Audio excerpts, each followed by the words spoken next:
यार मेरे मेरे मरने से पहले ऐसी चिलम बना देना।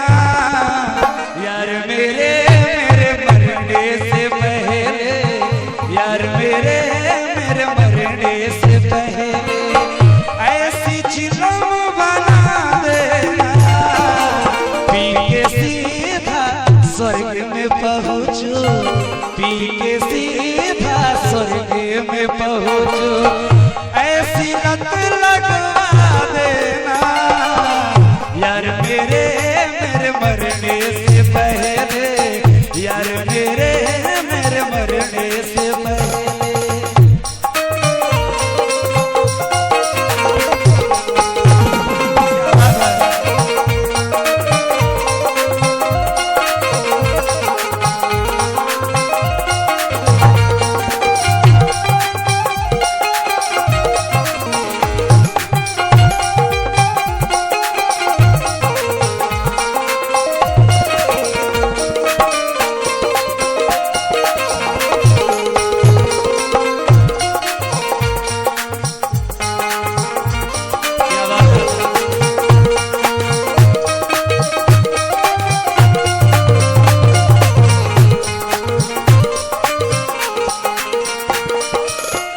गंग भंग दो बहन है जो रहे उमा के संग, जिंदा तारण गंग है और मुर्दा तारण गंग। भक्त ने कहा अस्थि ले जाने से पहले इतना याद अवश्य रखना।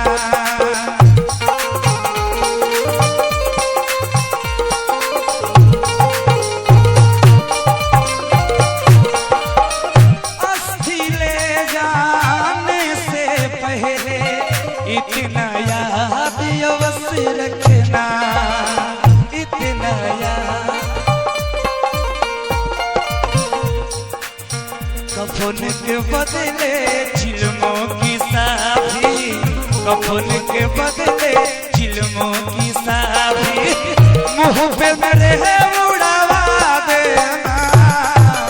यार मेरे मेरे मरने से पहले, यार मेरे मेरे मरने से पहले ऐसी चिलम बना देना। यार मेरे मेरे मरने से पहले।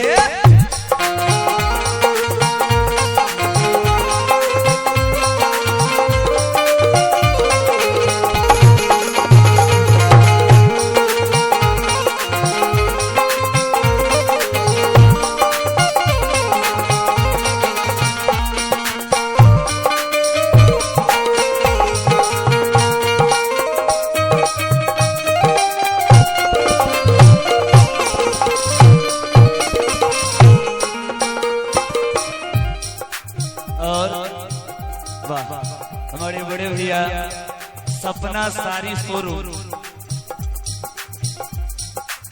Belbaug Bengali colony, KR school road, पिपर के नीचे। हमारे बड़े भैया संतोष भैया जो कि बहुत अच्छे पैड प्लेयर हैं और बहुत सुंदर नाल भी बजाते हैं। उनका बहुत बड़ा साड़ी का दुकान बेतिया में है। किसी भी शुभ अवसर पे अगर साड़ी खरीदना हो तो चीप एंड बेस्ट, पैसा हो चाहे नहीं हो वहां मिल जाता है। हाँ, और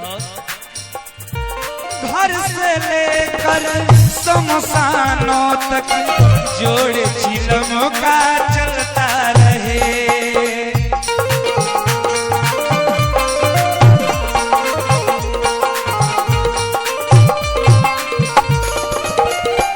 और इस गाने को हमारे संतोष भैया समझ गए।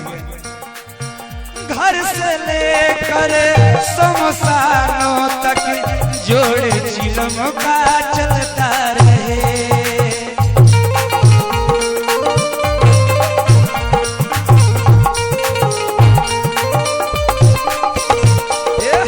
कफन के बदले ओ धुएं में मेरा निकले जाना, धुएं में मेरा निकले जाना। ये सब को बदला देना। यार मेरे पहले यार मेरे मेरे